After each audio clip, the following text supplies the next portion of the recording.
Welcome to Daily Scripture Reading. I do not own the rights to this music. Isaiah chapter 2, beginning at verse 6 and ending at verse 22. This is the English Standard Version. The day of the Lord. For you have rejected your people, the house of Jacob, because they are full of things from the east and of fortune tellers like the Philistines, and they strike hands with the children of foreigners. Their land is filled with silver and gold, and there is no end to their treasures. Their land is filled with horses, and there is no end to their chariots. Their land is filled with idols. They bow down to the work of their hands, to what their own fingers have made. So man is humbled, and each one is brought low. Do not forgive them. Enter into the rock and hide in the dust, from before the terror of the Lord, and from the splendor of his majesty.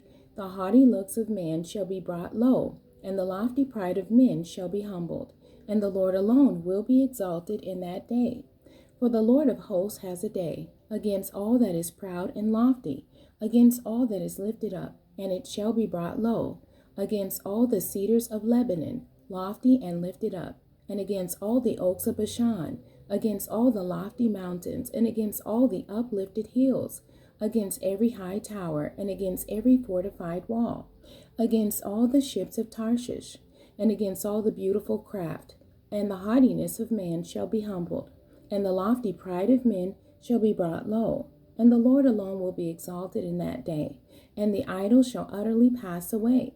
And people shall enter the caves of the rocks, and the holes of the ground, from before the terror of the Lord, and from the splendor of his majesty, when he rises to terrify the earth.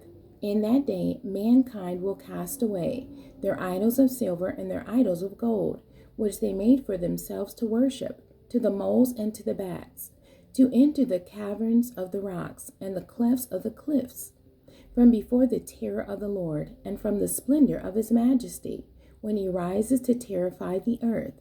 Stop regarding man, in whose nostrils is breath, for of what account is he?